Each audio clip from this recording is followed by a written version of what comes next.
often is really bullish, truly bullish for Ethereum. Really is a remarkable piece of engineering that over 30,000, Ethereum could be $10,000. And now it's 2%. So I see the supply of Ethereum in it. So I think it's got much bigger bandwidth for the financial industry. You know, do you reflect his sentiment that 2021 investors who are buying crypto should focus on Ethereum? So as that industry of DeFi grows and grows substantially, it just drives up the demand and sucks up any supply of Ethereum that's out there. And we have what's called Ethereum 2.0 of a sort of move towards proof of stake. But that stable coin and that infrastructure uses Ethereum. So the growth in stable coins often is really bullish, truly bullish for Ethereum. Ethereum's been really special for us because it's the backbone. It's a smart contract. It also has this monetary twist to it, but it is used much more by all these new stable coins and the DeFi, decentralized finance companies that are a big boom last year. It's all based on Ethereum's protocols. So as that industry of DeFi grows and grows substantially, it just drives up the demand and sucks up any supply of Ethereum that's out there. And we have what's called Ethereum 2.0 of a sort of move towards proof of stake rather than proof of work, which is basically you get paid for validating the transaction on proof of work. That's what our business is. This proof of stake is supposed to be more efficient. There's all these reasons for it, but it takes Ethereum out of the market.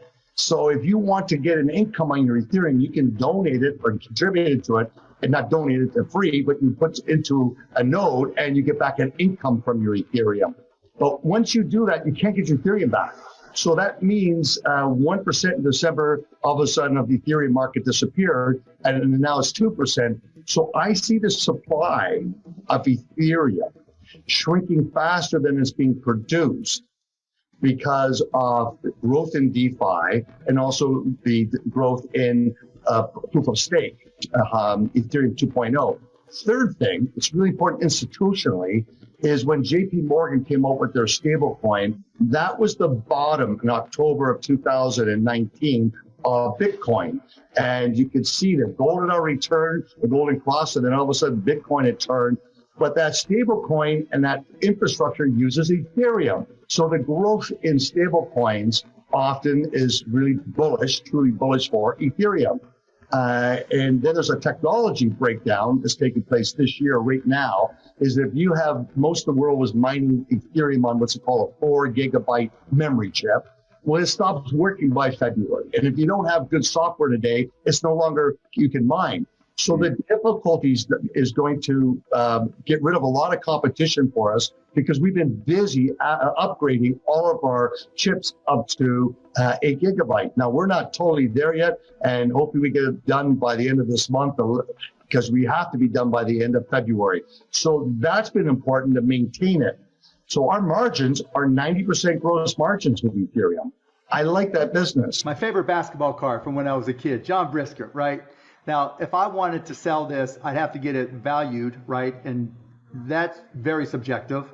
Then I'd have to wrap it up into, some sort of, some way to deal with it, to send it. And better mid condition, yeah. Yeah, well, yeah, to verify the condition, I have to grade it, right? Then I have to package it, and I probably, for the good stuff, I already have it packaged. And then I have to ship it. Then it has to be received. Then it has to be validated. Then I get my money, and you hope everybody is happy along the way, and not everybody always is.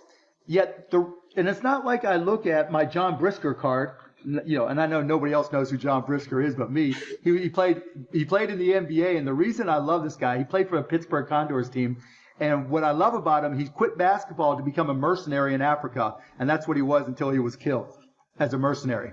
Wow. So that's a cool as hell story. That's all I know of it, but I always thought it was cool when I was a kid. And so but the real beauty of owning a John Brisker card is just the joy of ownership. I don't take it out and look at it all the time. The picture, right? John Brisker again, you can find that online somewhere. You know, there's nothing unique, and it's not like the picture is artwork, and there's nothing special about the stats and the commentary in the back. All that's available online. It's the ownership that comes with it. And by physically having it, that's your only proof of ownership. Now fast forward to Top Shots and NFTs, you get all the benefits of the joy of ownership without any of the hassles. Well, there's several factors, 5 big factors, but one is coming up as a CME, being listed as the futures. And what we saw last year was that many pension funds and also hedge funds that started buying Bitcoin, they used the futures market. There was a reluctance to go and buy Bitcoin from an exchange in case there was bad coins in there, etc. So they used the futures market. Now they'll be able to buy Ethereum by using the CME. So I say that that's very bullish. The other thing is that last time that Bitcoin was at 10,000, 19,000, Ethereum hit 1,400. So now with it over 30,000, Ethereum could be $10,000. And Ethereum is growing rapidly with this, what's called DeFi, decentralized finance, are using the algorithm, the platform of Ethereum. So the faster the DeFi grows, the more Ethereum that's needed. And the other part that's really key there are stable coins. Like JP Morgan came out with a stable coin, and more big financial institutions are coming out with their own crypto stable coin based on the protocol of Ethereum. So this is very, very bullish for Ethereum. Complete different set of circumstances. What took place back then was the futures market was created to actually dampen Bitcoin. And that was the whole purpose of it being fast tracked. So what we have today is very different because since then we went through the winter crash of 2018. It bottomed Bitcoin at 3,000, Ethereum just under 100. And the number of wallets, the number of users continues to grow in both Bitcoin and Ethereum.